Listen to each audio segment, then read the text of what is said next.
Okay folks, I just wanted to give an overview of genmddj, which is my new SEGA tracker for Genesis and Mega Drive. Let's talk about controls and screens to start off with. So we've got here a 3-button gamepad. The C button, if we hold it down, we can navigate with left and right and up and down to get to the different screens. If we hold down B, we can enter data, we can edit data with the D-pad, and A is going to change the context of some things that we do within a screen. But we're not using A all the time. So on the right hand side, just underneath the word stop, you can kind of see we've got a little map of all of the different screens that we've got. So at the moment we're on song screen and we can see our 10 tracks. To the right of song screen is chains. So our song is made up of chains. Chains are made up of phrases. So to the right of chains is phrase. And within phrases, this is where we'd put our notes. Then to the right of phrase, we've got instrument and then table. Above the song screen, we've got options. There's kind of global options that are persistent over restarts. And then we've got project-specific settings next to options. And then below chain, we've got groove. And to the left of groove, we've got files where we can save our stuff. Let's go ahead and just set up just a basic chain. So here I'm on the song screen and we can see we've got 10 tracks. The first 6 tracks are FM tracks. The next 3 are tone-based instruments. And the last one is a noise track. So to add a new chain, we can just tap B. It'll create a new chain. And then within the chain view, we can tap B to create a new phrase. And then within the phrase view, this is where we actually add our notes in. So if I hit B, that's going to create a new note there.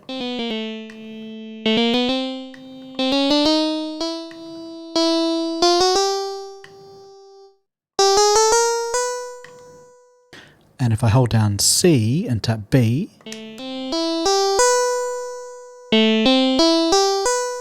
that's how we can hear what we're doing. So C, tap B, that's to start and stop transport just to hear this particular phrase. If we wanted to hear this phrase in context with a whole bunch of other things that are happening, we can hit start, which will play the entire row across all of our tracks. So you can kind of hear we've got a basic piano sound. Now we can change the overall instrument just by holding down B and changing the instrument column.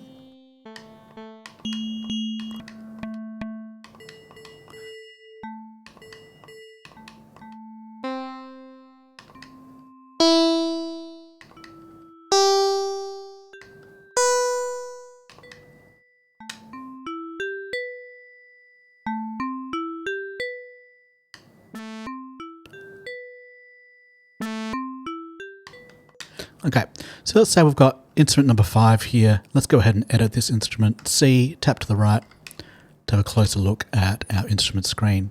So depending on the type of instrument, and we've got 6 choices here under type, this is our default FM editor. And so we've also got all of our different other instruments as well, but let's start off with FM. Lots of options here. Let me just point out the ones that matter the most, I think. So we've got algorithm.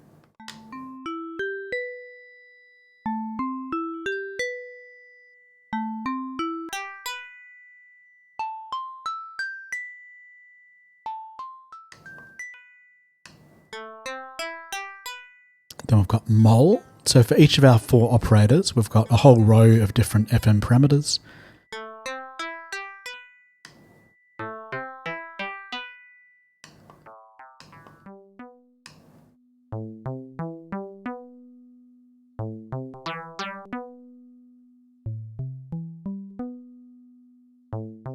So for example, this column that I'm in is total level.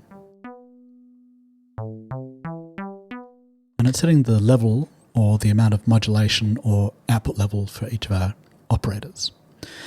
Now, all of this lets us have a lot of control, but what is kind of lacking a little bit is control over time. And so if I hold down C and tap down, I've got our LFO section. So this allows me to map an LFO, one of these 16, to any FM parameter.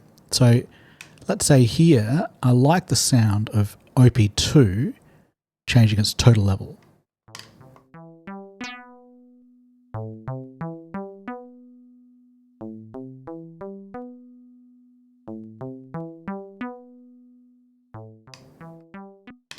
I can add an LFO to that. So let's go ahead and turn the first LFO on. My channel is going to be F1 because that's what we're currently playing on. My parameter, and here I could choose any parameter that's FM. I'm just going to choose TL, what do I say? TL2. And then R is for rate. How quickly is this LFO going to move? And just listen. The percentage is how deep the modulation is going to be.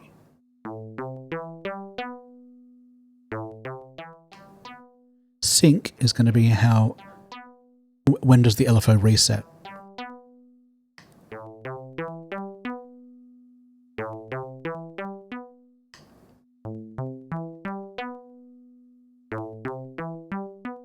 Let's speed things up a little bit.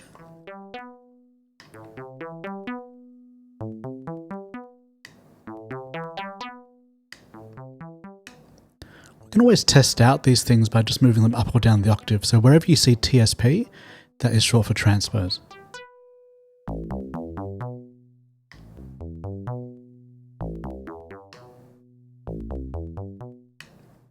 A bit more on the LFO.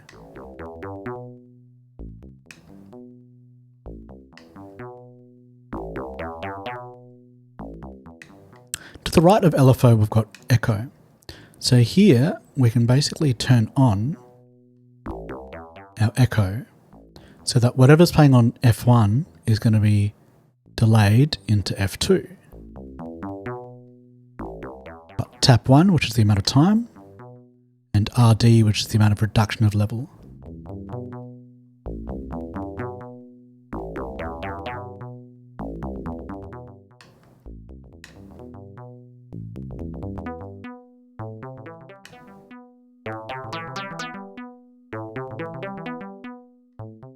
We can have another tap into F3.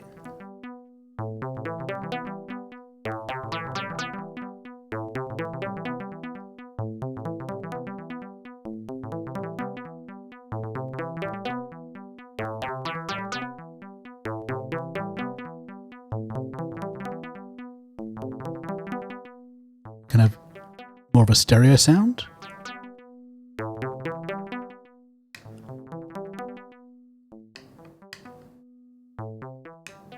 Let's add in some drums.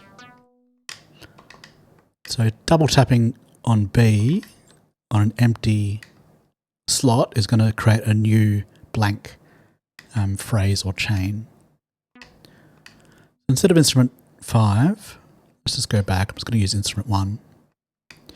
I'm going to change the type of instrument to kit. And now we have a drum kit.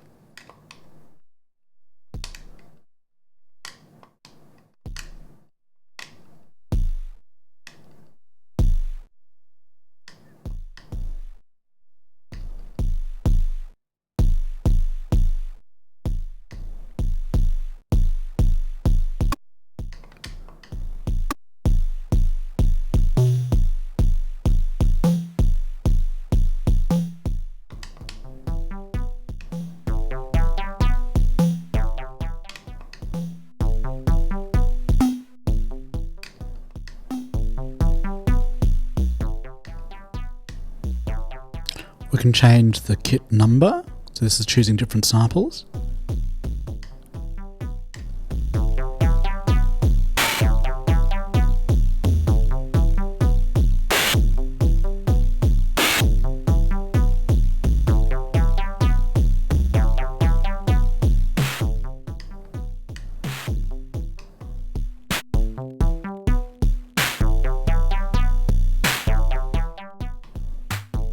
We can change the rate.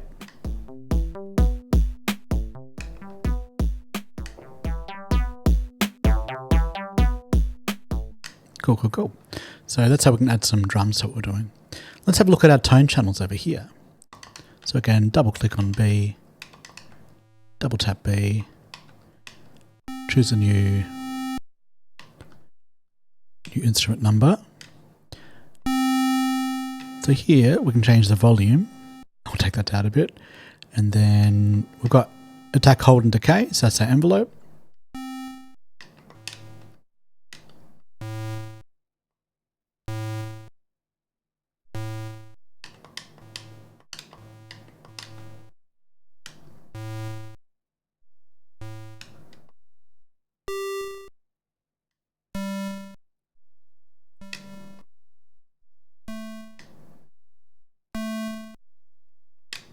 A couple of interesting things that we can do here.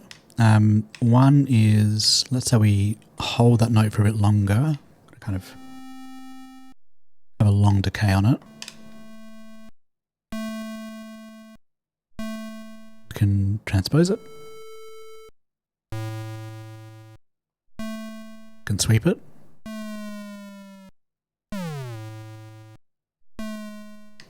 Add vibrato. The first value is how quick. The second value is how much.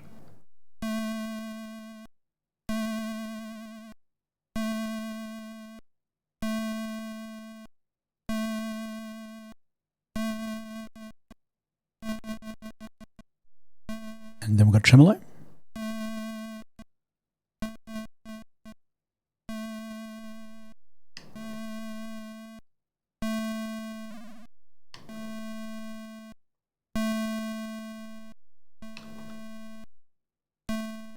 Let's have just a little note like this. So if you wanted to play a chord across the 3 tone channels, you could like have a phrase, but it makes it difficult sometimes. And it also chews up phrases. So instead, we've got a group mode down here. So we can do like a unison.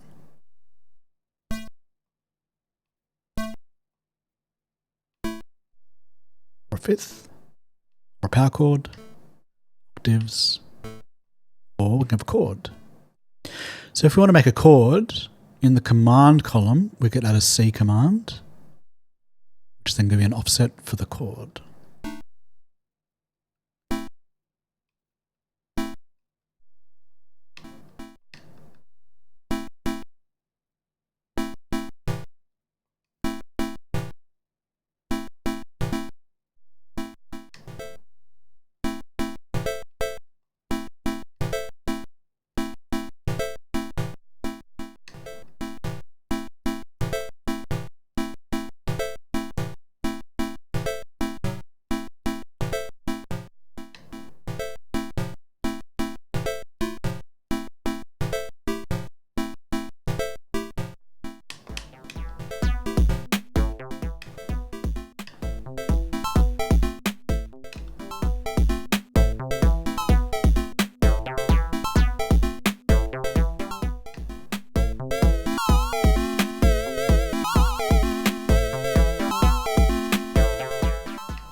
There we go.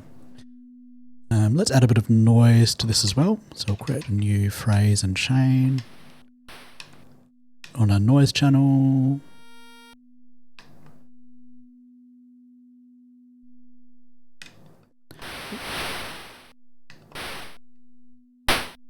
And again, we don't have as much control over noise as we do some of the other channels, but we do have, if we have the decay set to 0, we can get like a really short little envelope like that.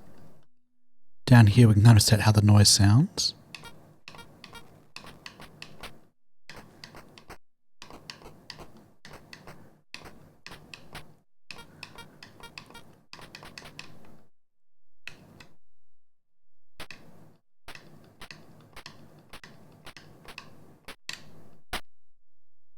Maybe like this.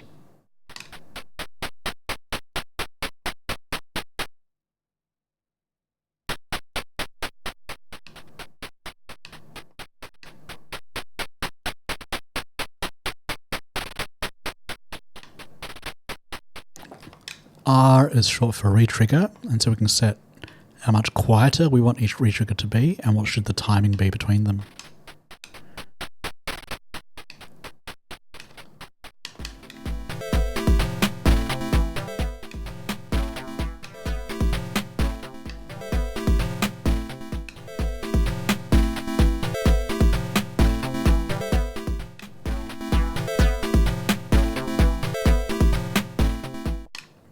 Let's get rid of this on F1.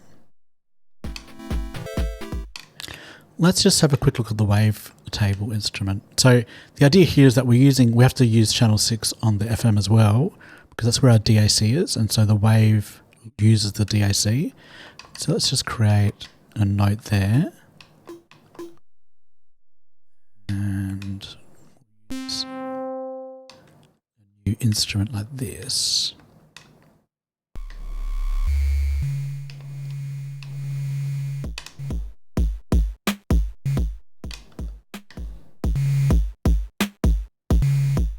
Now, yeah, look, the wave sounds pretty basic, but it does have a different sound to it than the other instruments. A couple of things that we can do with the waveform. First of all, up here, we can kind of choose, we can edit, and it should edit in real time.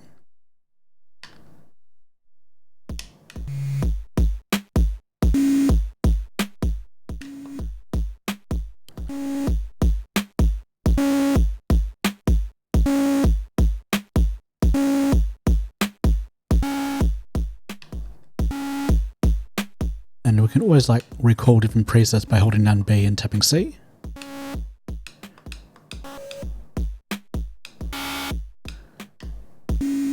Let's leave it on sine wave. Then we can do things like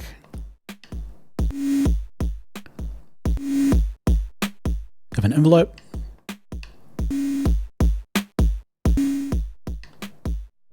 Change the warping.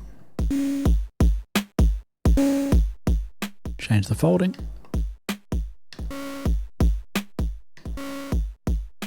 We can add rate and depth modulation.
Anyway, so that's the wave channel. Kind of basic, but can still get some really interesting sounds out of it. Let's talk about, we'll just talk about tables briefly.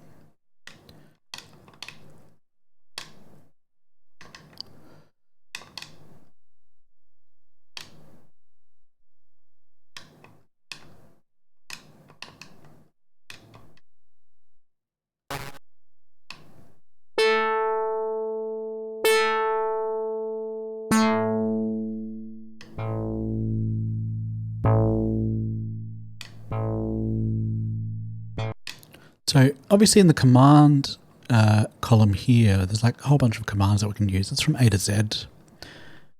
So for example, if I've got an FM channel, if I do a command C, that's going to do a little arpeggio without retriggering the envelope.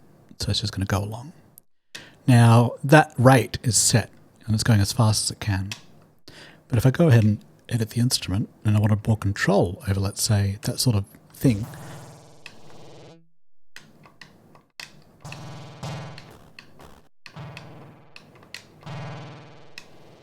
what we could do is use a table. So we could use let's say table 0, table speed 0. Let's try that.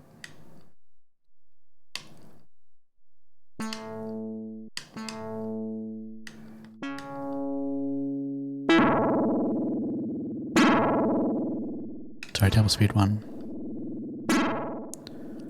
So now we're running through that table. We're going to have commands here.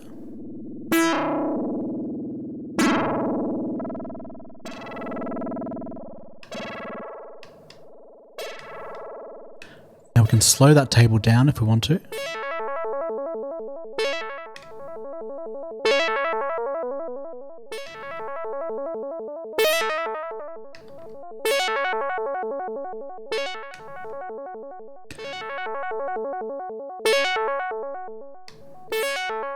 Or if we have it set to table speed 0,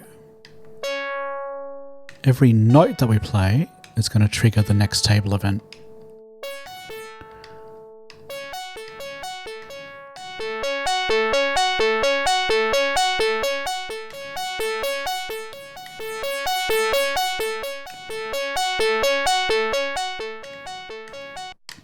So that's kind of useful, kind of gives us another avenue for automation or automation-like functionality with transmission and a whole bunch of commands in it.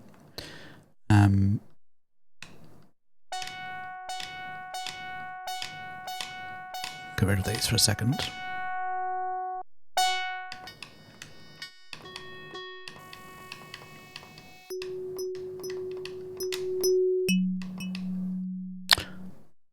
Just wanted to show you a couple of commands.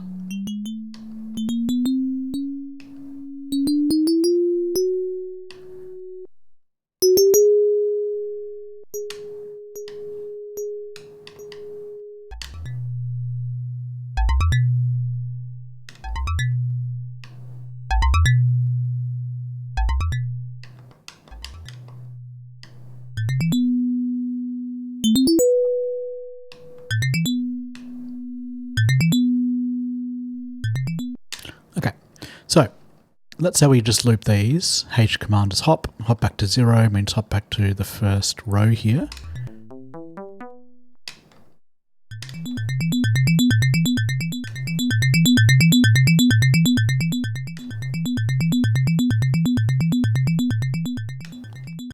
Let's just choose a different sound as well.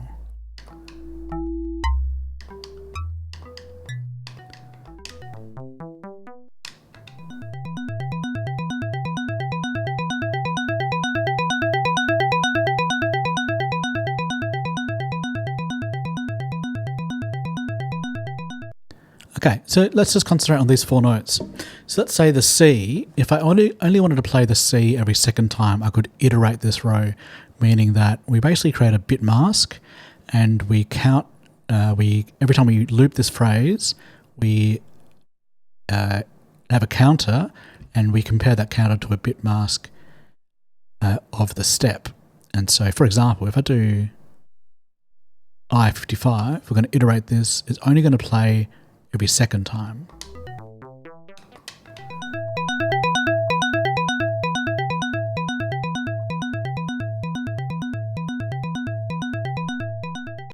Or I0F means that we're masking, we're ignoring the last 4 steps, 4 repetitions, and we're going to play the first 4.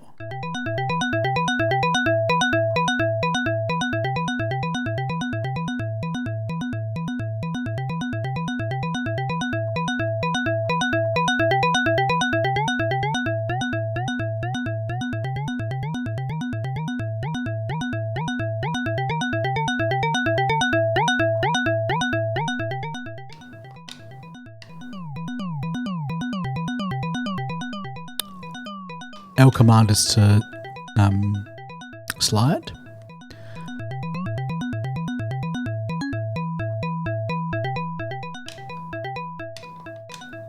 A related command is J. So J is basically jog to pitch. So with J, we can, so the first nibble is whether or not we're going to play. The second nibble is the amount of transposition. So for example, if we do F, F2. Sorry, let's do F1. You can hear that B is now a C. So the F means that we're going to play it every time. So this is looping 4 times now. So we might say 5, 3.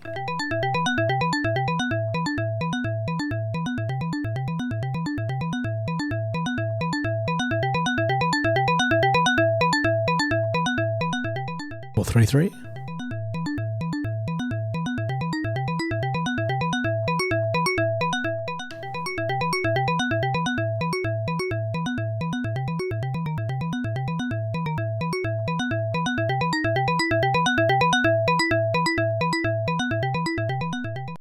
And I guess my main point is that we can kind of create variation without chewing up a lot of data at all.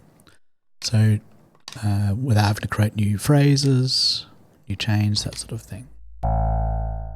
Okay, let's talk about saving. So down here under F, we've got our save screen. These are compressed songs. So we can just hold down C and B and hold down C, tap B to bring up the save menu for that particular slot. So I'll just cancel out of that. A couple of things we can do here. We might want to give this a quick name, to the classic arcade name. Save that there. You can see that song so far is taking up 3 kilobytes, but that's kind of like all the chains and phrases that I made along the way. So we might want to purge our phrases, purge our chains, and then save again. So it's kind of saved a bit of space. There's kind of a minimum amount of overhead that a song needs. So depending on your flash card or your emulation, you'll probably have either 32 kilobytes or 64 kilobytes of SRAM. And so up the top there, we can see how much we've got free of that space. To create a new song, we can just tap down to empty, and then we can load that empty one. And we can also clear a slot as well, cancel that action. That's how we can save. Just a couple of other things. Under options, we do have sort of video switching mode between PAL and NTSC and auto, and clock also between NTSC and PAL. So I can imagine situations, and I've had this myself, where I've had a console that has got a 50-60 hertz switch where the output is consistently PAL, but the clock is switching between NTSC and PAL. So this allows us to kind of deal with those kind of situations.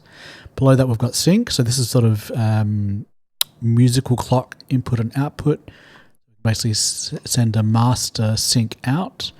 We can receive a master sync in, and using a bit of other hardware, we can also receive Ableton Link in if we want to. Below that, we've got just a color choice that we can change. Kind of worth mentioning, there's a whole bunch of browser tools that lets us do things like import our own samples into the ROM, lets us edit and preview and audition instruments. It lets us import instruments using Ableton Live instruments, import notes from Ableton Live, so sessions, that sort of thing. Lets us take a VGM file, so an original SEGA soundtrack, and then try and rip the instrument settings from there and find some interesting settings that way.